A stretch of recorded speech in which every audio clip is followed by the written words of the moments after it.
अब देखो ये वाला क्वेश्चन है, मैं दो लैंग्वेज में है, ये इंग्लिश लैंग्वेज में है और ये हिंदी लैंग्वेज में है ना। तो आप हिंदी लैंग्वेज में क्वेश्चन को बनाने की कोशिश करो। नहीं देखो क्वेश्चन क्या है, हाँ क्वेश्चन को बनाने की कोशिश करते हैं। ABCD JKLM एक वर्गाकार मेज के चारों ओर मेज के केंद्र की ओर मुख करके बैठे हैं, उनमें से चार एक कोने पर बैठे हैं जबकि चार भुजा के मध्य में बैठे हैं। तो तुरंत हमें समझ आ गया कि एक वर्गाकार हमें मेज बनानी है, चार लोगों को हमें कोने में बिठाना है और चार लोगों को हमें मध्य में बिठाना है और सबका जो मुख है वो केंद्र की ओर है। तो बेटा क्वेश्चन को दो दो बार पढ़ने की जरूरत नहीं है। अक्सर ऐसा होता है कि हम जब पहली बार क्वेश्चन पढ़ते हैं ना, हमें समझ ही नहीं आता कि कहना क्या चाह रहा है क्वेश्चन। क्यों नहीं समझ आता? क्योंकि हमारी रीडिंग स्किल्स इतनी अच्छी नहीं है। क्यों नहीं है रीडिंग स्किल्स? क्योंकि बचपन से ही पढ़ना हमें बोरियत लगता है, हम पढ़ना पसंद ही नहीं करते, हम क्वेश्चन ही पढ़ना पसंद नहीं करते। तो इसीलिए क्वेश्चन की लैंग्वेज को पढ़कर हमें इरिटेशन होती है, तो वो आपको इरिटेशन दूर करनी पड़ेगी। ठीक है, आपको वन टाइम रीडिंग में ही चीजों को समझना पड़ेगा। तो हर चीज प्रैक्टिस से आती है, ठीक है, इसीलिए कहते हैं प्रैक्टिस बहुत जरूरी होती है। तो पहला पॉइंट क्या है बेटा? डी मेज के किसी एक कोने पर बैठा है। तो बेटा डी को मेज के किसी भी एक कोने पर बैठा दो, किसी भी कोने पर। हमने यहां बैठा दिया क्योंकि पहले व्यक्ति को हम कहीं भी बैठा सकते हैं अपनी मर्जी से।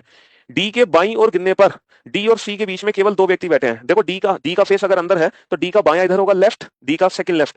तो डी के लेफ्ट पर हम चले तो डी और सी के बीच में दो व्यक्ति हैं, तो 100% सी यहां पर है, तभी तो डी और सी के बीच में दो व्यक्ति बैठेंगे। अच्छा सी और बी के बीच में केवल तीन व्यक्ति हैं। अब सी और बी के बीच में केवल तीन है तो बी को मैं कहां बैठाऊं? बेटा चाहे यहां से गिनो चाहे यहां से गिनो, दोनों ही सिचुएशन में सी और बी के बीच में केवल तीन व्यक्ति हैं। एम बी के बाईं ओर तीसरे स्थान पर है। बेटा बी का बाईं ओर तीसरा, बी का बायां तीसरा किधर होगा? इधर। बी का फेस अगर अंदर है तो बी का लेफ्ट इधर होगा, बी का थर्ड लेफ्ट। एक दो तीन, तो जो एम है वो बी के थर्ड लेफ्ट पे है। के एम के दाईं ओर ठीक बगल में है, एम के ठीक दाईं ओर। बेटा एम के इमीडिएटली राइट में के है, एम का फेस अंदर है तो एम का राइट ये होगा, एम के ठीक इमीडिएटली राइट में कौन है? के। ए ना तो बी के बगल में है और ना ही सी के ठीक बगल में है। बेटा जो ए है वो ना तो बी के साथ बैठा है ना ही सी के साथ बैठा है, तो ए कहां बैठेगा? यहां बैठेगा। जे ए के बाईं ओर ठीक बगल में है, जे इज इमीडिएटली लेफ्ट ऑफ ए। बेटा ए के ठीक बाईं ओर, ए के इमीडिएटली लेफ्ट में कौन है? जे। और बचा कौन?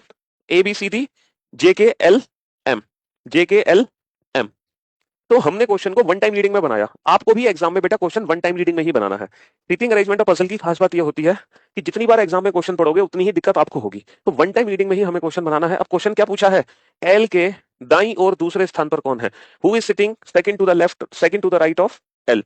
एल के दाईं ओर दूसरा, बेटा who is sitting second to the right of L. L के दाईं ओर दूसरा कौन है? एम। एल के दाईं ओर दूसरा कौन है? एम।